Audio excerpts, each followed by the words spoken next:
아멘. 자, 여러분 설교하면서 우리가 사진 하나 먼저 보도록 합시다. 자, 여기 이 사진인데 아마 여러분 많이 보셨을 거예요. 어떤 사람이 눈이를 가다가 찍은 사진인데 거기에 예수님의 이제 얼굴이 나왔다. 저는 처음에 이걸 봤을 때 여기서 예수님 얼굴 찾기가 어렵더라고요. 자, 그래도 이제 여러분 아마 대충 다 보이시죠? 여러분 영안이 열려가지고 다 보이실 겁니다. 자, 그 다음, 근데, 자, 여러분 어떻습니까? 기도 많이 하는 사람만 보일 것 같아, 이거는. 참, 이 사진에서 예수님 얼굴 찾기 굉장히 어렵죠. 자, 그런데 이제 그 다음 사진 보면은 우리가 이제 어느 정도, 예수님의 얼굴의 윤곽이 나올 겁니다. 그리고 이제 마지막 사진은요, 1940년에 워너 살먼이라는 사람이 그렸는데 아마 전 세계적으로 가장 좋아하고 또 많이 갖고 있는 그런 사진 중에 하나일 것입니다.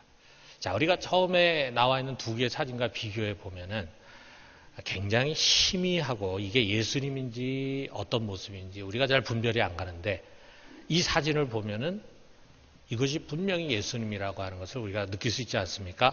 자, 우리가 요한복음을 들으면서 우리 안에 참 희미했던 그 예수님의 형상이 서서히 이제 구체적인 모습으로 그려져 가는 것입니다.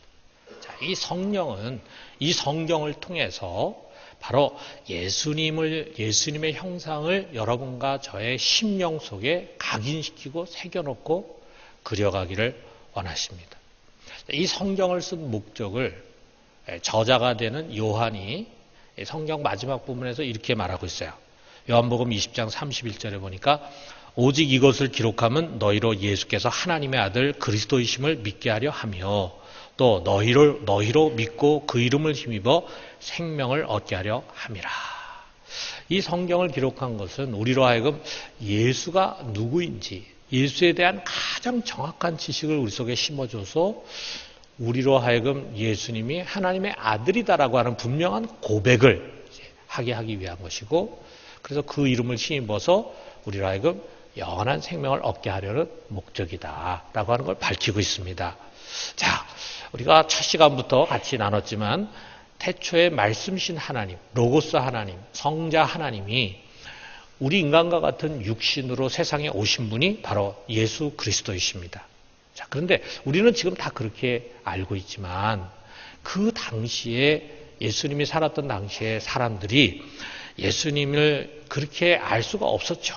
그냥 단순히 나사렛 사람 예수로만 알았을 뿐입니다. 자기들과 똑같이 부모에게서 태어나고 형제들과 함께 자라난 어떻게 보면은 이제 참 총명기가 있고 그 다음에 경건한 청년 정도였지 그 이상은 아니었다 이거예요. 특별히 요셉이 언제 죽었는지 모르지만 이 아버지 요셉이 죽은 다음에는 한동안 그의 어머니와 또 형제들을 다 보살피는 가장으로서의 역할을 아마 했을 것입니다. 또 그것을 위해서 어떻게 했겠습니까? 열심히 목수일을 했겠죠. 여유있게 살지 못했지만 먹고 살기 위해서는 아마 열심히 낮이고 밤이고 일을 했어야 했을 것입니다. 그래서 고향 사람들, 나사렛 사람들은 그의 이런 가정 형편도 알고 또 그가 자라온 과정을 모두 지켜봤어요. 그러던 어느 날 때가 되었을 때 그는 자신이 하던 일을 다 내려놨어요. 목수의 일을 내려놓고 그 다음에 가정을 떠납니다. 그래서 이제 공적인 사역이 시작이 되는 거예요. 첫 사역으로 그는 제자들을 세우셨어요. 그러니까 제자들을 세워서 제자들을 데리고 다니니까 사람들의 눈에는 그가 이제 새로운 직업을 얻었다 생각했겠죠. 그는 그렇지 않아도 하나님 말씀도 잘 알고 또 성경 지식도 해박하고 그리고 총명하고 경건하고 그러니까 랍비가 됐구나. 그래서 그가 랍비가 됐다. 랍비는 이제 우리나라 말로 선생님인데 그가 이제 랍비가 됐다. 그래서 이제 랍비로 이제 부르는 거죠. 그러나 여러분 우리가 잘 아는 것처럼 예수는 랍비나 선지자가 아니라 하나님의 아들이고 그리스도셨습니다. 하나님의 아들이고 그리스도이신 그분. 그런데 이 사실을 그 당시 사람들이 알고 믿는다는 것이 얼마나 어려웠겠습니까? 아마도 우리 예수님은요, 그를 만난 사람들에게 뭔가 굉장히 강하게 끌리게 하는 카리스마가 있었을 것이라 생각해요. 나 예수님 만난 사람들은 뭔가 그 속에 특별한 것이 있다는 느낌 받았을 것입니다. 뭔가는 모르지만 그런 카리스마가 그에 있었을 거라요. 아울러 그의 입에서 나오는 메시지, 설교는요, 성경의 표현에 의하면은 권세 있는 새 교훈이다. 뭔가 그 속에 권세와 힘과 능력이 느껴지는 그런 설교였어요. 그러나 그것으로 그가 하나님의 아들이고 그리스도라고 하는 것을 드러내기에는 부족했습니다. 사람들로 하여금 이것을 믿게 하기 위해서 꼭 필요한 것이 있었는데 그게 뭐냐면 바로 표적이라고 하는 것이었어요. 표적. 이 표적, 세메이온이라고 하는 것은 뭔가를 표시해주는 사인이면서 이것을 드러내는 기적, 원더를 의미했어요. 자, 여러분, 우리가 잘 아는 것처럼 성경은 정말 예수님의 기적 이야기로 가득 차 있습니다. 수많은 병자들이 치유받는 장면이 곳곳에 있잖아요. 그것도 지금 현대의학으로도 고치기 어려운 불치의 병자들이 예수님 앞에 나가서 치료를 받습니다. 또 귀신들이 쫓겨나가는 장면을 우리가 여러 곳에서 목격합니다. 그 이외에도 오병이어라든지 또는 광풍을 잠잠하게 하는 거라든지 또는 죽은 나사로를 살리는 그런 이적들이 성경 안에 많이 있습니다. 왜 주님은 이런 많은 이적들을 행했는가? 목적이 있습니다. 첫째로는 그를 믿게 하기 위해서요. 이런 표적들 가운데 사람들은 하나님 영광을 보게 되고 그로 말미암아 예수 그리스도가 하나님의 아들이라고 하는 것을 믿게 하기 위한 것입니다. 우리가 오늘 나오는 이 가나 혼인잔치의 표적 사건에서도 결국 이 맨 마지막에 어떤 결과가 나오냐면 11절에 보니까 예수께서 이 첫 표적을 갈릴리 가나에서 행하여 그의 영광을 나타내심에 제자들이 그를 믿으니라. 이 표적을 보고 제자들이 예수에 대해서 신뢰하고 믿는 믿음을 갖게 됐다라고 하는 거예요. 자, 이렇게 해서 표적은 예수님 믿게 하는 것이고 그뿐만이 아니라 표적은 고난 중에 있는 사람들을 구원하는 데 사용이 됐습니다. 자, 예수님은요, 사람들 앞에서 무슨 신기한 마술 같은 기적을 보여준 적은 한 번도 없습니다. 예수님뿐만이 아니라 그의 제자 사도들도 예수님이 승천하신 이후에 많은 기적들을 행하였지만 이런 마술 같은 기적으로 자신의 능력을 과시하거나 그런 적은 한 번도 없어요. 하나님의 능력은 언제나 고통과 위기에 처한 사람을 구원하는 데만 사용이 됐습니다. 그렇기 때문에 자, 우리 표적이라고 하는 것은 예수 그리스도가 전능하신 하나님의 아들이면서 동시에 고난 중에 처한 우리를 구원하시는 구원자 그리스도임을 보여주는 것입니다. 자, 이런 시각에서 우리가 이 첫 번째 표적인 가나로 한번 일어난 가나로 한번 같이 가봐요. 예수님이 제자들과 함께 가나라고 하는 조그만 마을에 어떤 한 가정의 혼인잔치에 초대가 돼서 가셨습니다. 자, 여러분, 이게 이제 그 당시에 혼인잔치가 열렸던 곳 가나라고 하는 곳에 세워진 교회입니다. 이 교회 이름은 결혼교회, 웨딩 철치예요. 우리 그때 성지순례 갔을 때 찍은 사진입니다. 근데 이 웨딩 처치에 사람들이 참 많이 몰려 있더라고요. 아주 교회가 아름다운 그런 교회였습니다. 자, 아마 여러분 중에 결혼하신 분 또는 이제 자녀를 결혼시키는 분들 많이 있겠지만 우리 동서고금을 막론하고 이 결혼이라는 게 참 얼마나 행복하고 즐거운 일입니까? 그 당시 유대에서는 신랑이 신부를 이제 데려옵니다. 그리고 나서 이제 혼인잔치가 신랑 집에서 시작이 되는 거예요. 평생에 한 번 있는 이런 잔치다 보니까 뭐 잘 살건 못 살건 간에 뭐 음식을 넉넉하게 준비하고 또 마실 음료도 준비하고 그러면서 밤늦게까지 잔치가 계속이 됩니다. 이런 흥겨운 결혼 잔치인데 그만 예기치 못한 불상사가 벌어졌어요. 잔치가 끝나려면 아직 멀었는데 포도주가 떨어진 것입니다. 이거 보통 사건이 아니었어요. 여러분 아시는 것처럼 이제 저희도 딸아이를 작년에 이제 결혼을 시켰는데 제일 힘든 것 중에 하나가 그날 결혼식 날 얼마큼 음식을 준비해야 되는가 이거를 감을 잡을 수가 없더라고요. 저희가 우리 교인들에게는 청첩장을 드리지 않고 그냥 광고만 하다 보니까 하객이 얼마나 올지를 감을 잡을 수가 없었습니다. 만약에 중간에 음식이 떨어진다면 얼마나 큰 결례입니까? 자, 그런데 우리 고대 중근동 예수님 당시에 이 이스라엘이라고 하는 곳, 그 주변에 있는 나라에서는요, 혼인잔치에 음식이 떨어진다라고 하는 것이 그냥 단순한 결례로 그치는 것이 아니었어요. 우리 데렉 교수라는 분이 있는데 런던 대학에서 중근동 법을 연구하는 분인데 그분의 글에 의하면 이 중근동, 고대 중근동에서는요, 결혼식 하객에게 선물이 제대로 준비되지 못하면은 법적인 조치를 취하기도 했다 그래요. 그래서 지금 여기에 혼인잔치에 포도주가 떨어졌다라고 하는 건 그냥 단순히 망신당하고 그리고 사람들에게 큰 결례를 행하는 정도가 아니라 법적으로 무거운 처벌을 받을 수 있는 상황이었다. 우리로서는 좀 이해가 안 되는데 그만큼 우리보다도 훨씬 이 혼인잔치를 굉장히 중요하게 여겼던 것을 우리가 볼 수 있습니다. 자, 그러니까 이 잔치의 주빈이 신랑인데 그 신랑 측 사람들에게 그야말로 재앙이죠, 재앙. 이게 보통 문제가 아니죠.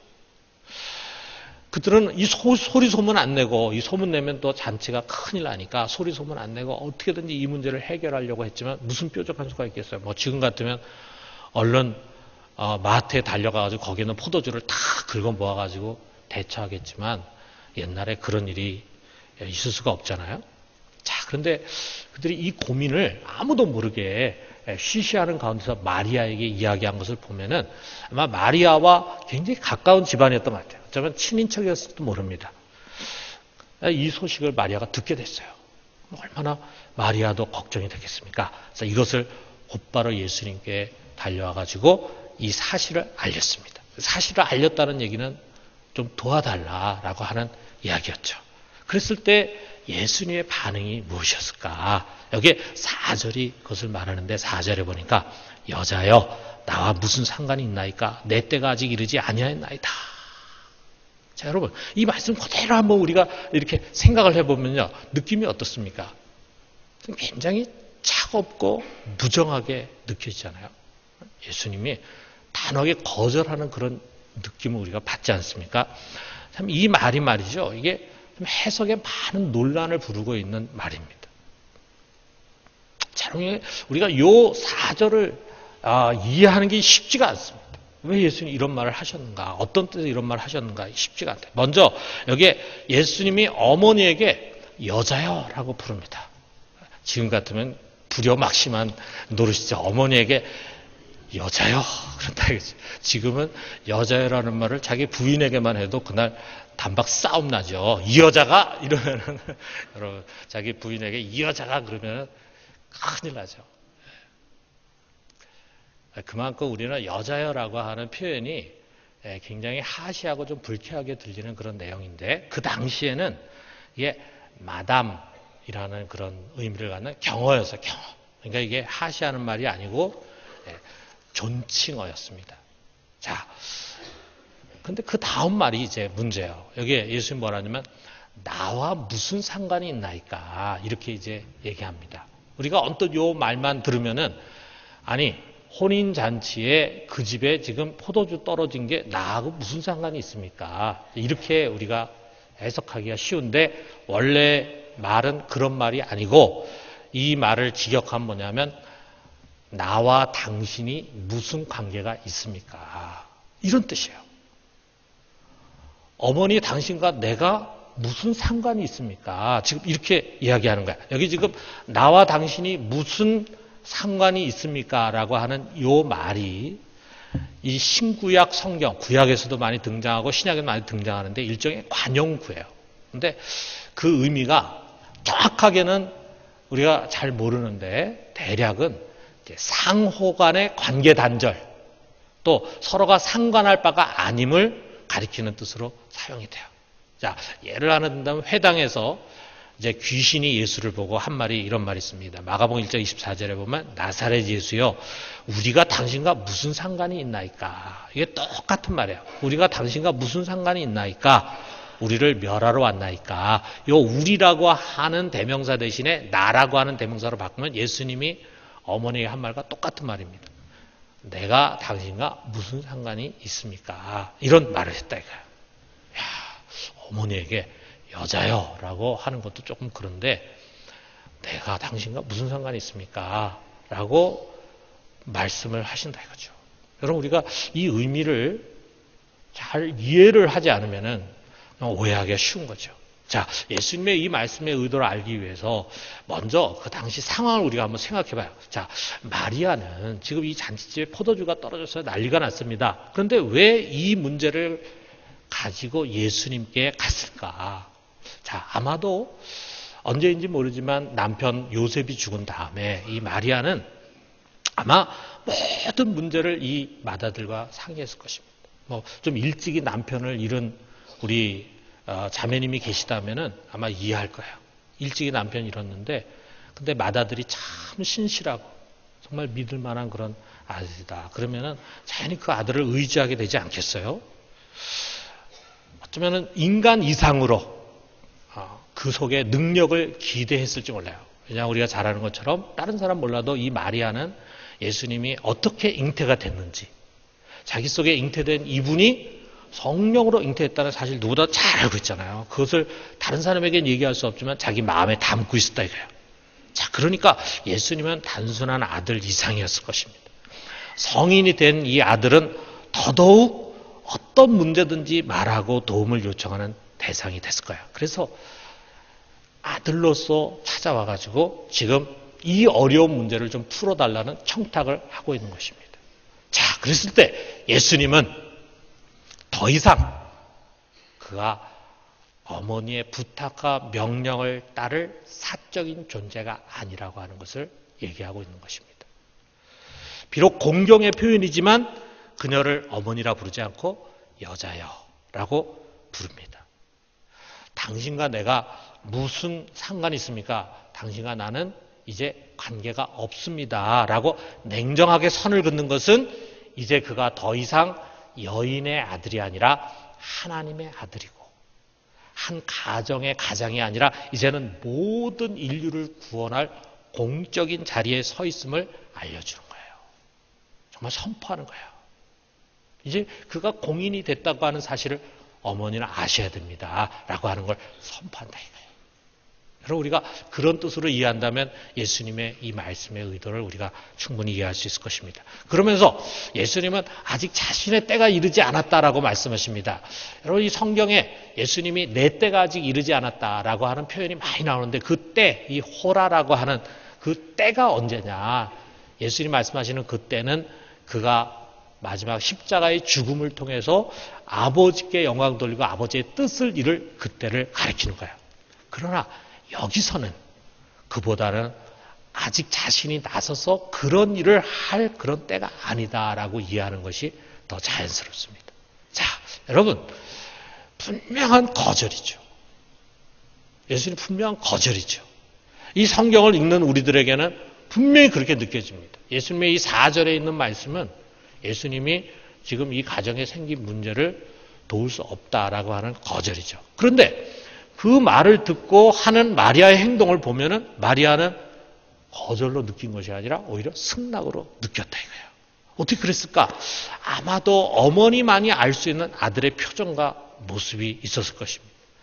이제 자신이 공인임을 단호하게 선포하는 말씀이지만 그의 말과 표정 속에 담긴 따스함과 그 사랑스러움, 그것을 우리 문자는 담아내지 못합니다. 그때 여러분 우리가 참 성경을 읽는 사람들은요 상상력이 중요합니다. 왜냐하면 우리 문자는 그 당시에 어조와 표정을 담아낼 수가 없거든요. 우리가 문자로만 보면은 거절한 것 같은데 그 자리에 서 있던 마리아에게는 그 예수님의 표정과 그의 어조 속에서 이것이 승낙이다라고 하는 것을 느꼈을 거라 이거예요. 직감했을 거라 이거죠. 그래서 마리아는 즉시 하인들에게 명합니다. 너에게 5절에 보니까 너희에게 무슨 말씀을 하시든지 그대로 하라. 자, 그 당시에 하인들은 뭐 알았겠죠, 상황을. 지금 큰일 난 거죠. 만약에 뭐 이 집안에 이런 큰 문제가 생기면 자기들에게도 큰 어려움이 되는 거죠. 그러니까 사태의 심각성을 알고 있는 이 하인들은 마리아를 잘 알고 있으니까 그 마리아가 예수를 가르치면서 그가 말한 모든 것을 그대로 해라 라고 이야기하자, 그래서 그 말씀 그대로 받아들이고 무조건 순종하는 자세를 보입니다. 자, 그래서 예수님이 무엇을 지시하냐면 거기에 결례 예식에 사용하는 돌 항아리가 6개가 있는데 거기다 물을 가득 채우라 그랬어요. 도대체 그게 어느 정도 되느냐? 대략 한 570리터 정도 된다. 그러니까 570리터니까 어마어마한 물의 양이죠. 그 물을 이제 다 채웁니다. 아구까지 다 채웁니다. 그리고 난 다음에 예수님 또 뭘 명하시냐면 그 물을 이제 연회장에 갖다 줘라 그럽니다. 그러니까 그들이 또 갖다 줬습니다. 연회장은 이게 어디서 왔는지 모르지만 하인들은 알죠. 그런데 연회장이 그것을 먼저 맛을 보고 이제 손님들에게 나눠주는데, 자, 새로운 포도주가 왔으니까 맛을 봤는데 깜짝 놀란 거예요. 그리고 신랑을 불러서 말합니다. 10절에 보니까 사람마다 먼저 좋은 포도주를 내고 취한 후에 낮은 것을 내거늘 그대는 지금까지 좋은 포도주를 두었도다 이렇게 말합니다.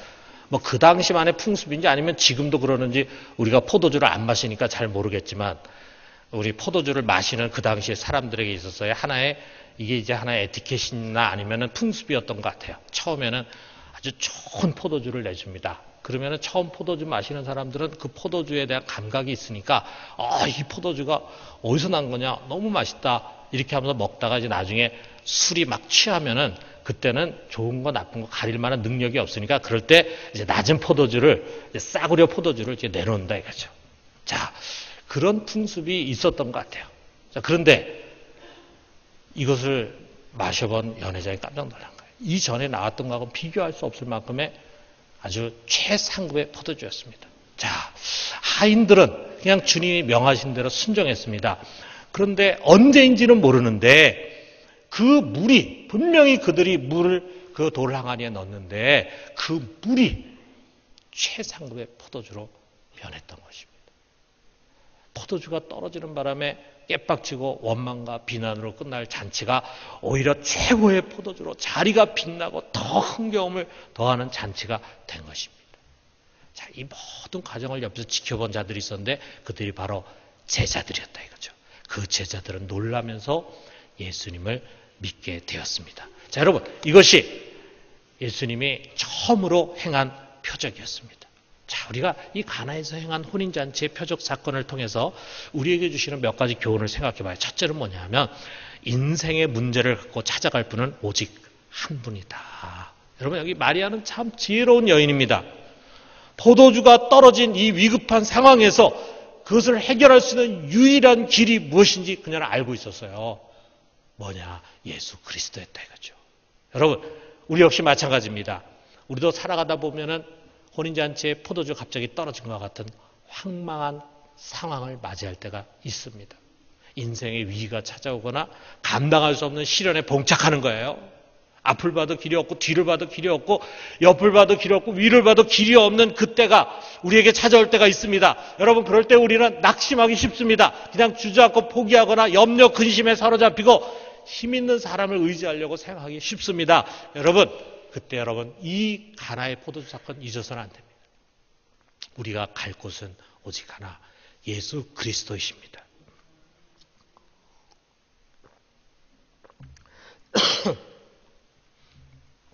오직 그분에게 길이 있어요.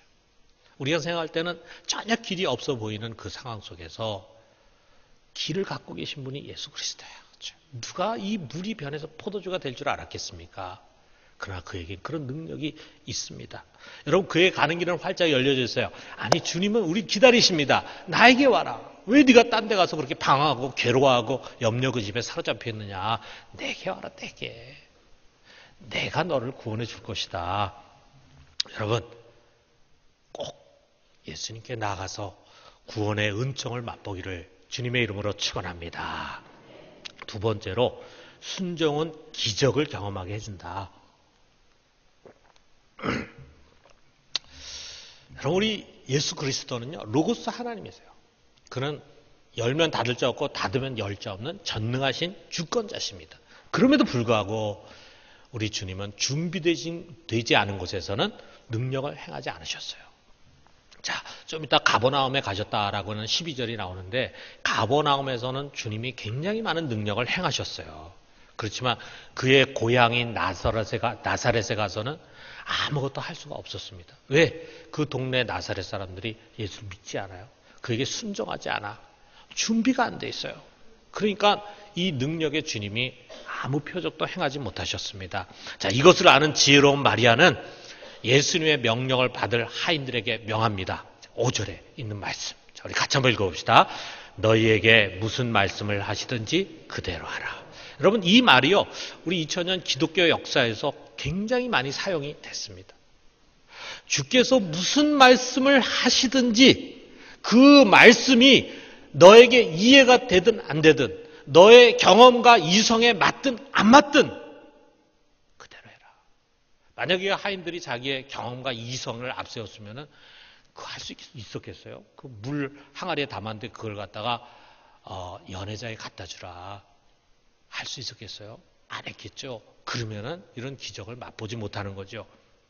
여러분, 그것이 쉬운 일이건 어려운 일이건 내 경험과 이성에 합하건 어긋나건 내게 이익이 되건 손해가 되건 즐거운 일이건 고난의 길이건 무조건 순종해라 라고 하는 것입니다. 순종하는 곳에서 물이 포도주로 변했습니다. 베드로도 예수님께서 깊은 곳에 가서 그물을 내리라 이렇게 명했을 때 그는 자신의 오랜 어부로서의 경륜과 그리고 상식에 벗어났지만 그러나 그는 순종했습니다. 누가복음 5장 5절에 보니까 이렇게 말합니다. 우리들이 밤이 새도록 수고했을 때 잡은 것이 없지만은 말씀에 의지하여 내가 그물을 내리리다. 그랬을 때 여러분 어떤 결과를 얻었습니까? 한 배도 아니고 2배의 물고기가 가득 찬 만선의 기쁨을 맛본 것입니다. 여러분, 우리도 순종할 때 주님의 영광을 보게 될 것입니다. 순종할 때 그의 능력이 마음껏 순종하는 자들 속에서 역사할 것입니다. 여러분 혹시 지금 나의 불순종이 주님의 능력을 가로막고 있지 않습니까? 우리 가정에서 그가 능력을 행하고 구원의 역사를 이루셔야 되는데 나의 불순종이 그것을 가로막는 것이 아니냐 이거예요. 여러분 우리 자신을 돌아보고 다시금 순종의 자리로 돌아올 수 있게 되기를 주님의 이름으로 축원합니다. 마지막으로 표적은 예수를 믿게 한다. 이 가나의 표적으로 인해서 결과적으로 가장 중요한 사건은 뭐냐? 제자들이 예수를 믿게 됐다는 거예요. 여러분 만선의 기적 2배로 물고기 가득 찬 그런 복을 얻은 이 베드로에게 일어난 중요한 사건이 뭐냐? 마지막에 가서는 그는 그 배와 물고기와 그물을 다 버리고 예수를 쫓았어요. 왜? 그 사건을 통해서 그는 예수를 믿게 됐기 때문이에요. 이것이 표적을 본 자들의 바른 반응입니다. 그런데 다르게 반응을 보이는 사람들이 너무도 많아요. 어떤 사람들은 문제가 있을 때 막 살려달라고 주께 매달려요. 막 새벽에도 와서 막 깨우고 사람들에게 기도 부탁하고 간절히 주님께 매달리면서 긍휼히 여겨달라고 합니다. 주님께서 불쌍히 여기셔서 그의 특별한 방법으로 은혜를 베풀어 가지고 구원을 받았어요. 그런데 문제가 해결되면 생각이 달라져. 더 이상 기도의 자리에 나오지도 않고 더 이상 신앙생활 열심히 하지도 않아요. 병이 낫기 위해서 열심히 기도하던 사람이 건강이 회복되면은 언제 그랬냐는 듯이 주님 잊어버립니다. 목장 식구들이 합심해서 누군가의 가정의 문제를 놓고 간절히 기도했어요. 응답 받았어요. 정말 놀라운 방법으로 응답 받았어요. 그래서 문제가 해결되고 평안이 찾아오면은 세상으로 돌아갑니다. 은혜를 베푸시고 긍휼히 여기시고 기적을 보여주신 목적이 뭐냐? 그런 일시적인 문제를 해결하는 데 주님의 목적이 있는 것이 아니라 그러한 것들을 통해서 주님을 믿게 하기 위한 것이라 이거예요. 그를 가까이 하고 깊은 신앙으로 나아가라고 하는 부르심입니다. 그런데 그저 일시적인 건강, 재물 여기에만 눈독을 들이면서 이 문제만 해결해달라고 집착하는 사람들 중에는 이 문제가 해결되면 주님을 떠나가. 그런 사람들은 영원하신 주님 안에 있는 진짜 보물을 잃어버리는 어리석은 사람들입니다. 사랑하는 성도 여러분, 주님은 지금까지 우리에게 많은 표적을 보여주셨습니다. 여러분 인생의 굽이굽이에 정말 그때는 길이 없다고 생각했는데 하나님이 특별한 방법으로 길을 열어주시고 해결해 주신 문제들이 얼마나 많습니까? 우리가 그런 표적을 얼마나 많이 체험했냐 이거야. 내 인생 속에 찾아오셔서 그 문제 해결해 주시고 구원을 베풀어 주신 그 주님의 은혜, 그런 많은 은혜를 우리를 경험했어요. 여러분 충분한 표적을 갖고 있습니다. 무엇보다도 우리 안에 십자가의 표적이 있습니다. 그러므로 그런 표적을 본 여러분, 우리는 뒤로 물러서지 말고 보다 더 깊은 믿음과 헌신으로 나아갈 수 있게 되기를 주님의 이름으로 축원합니다.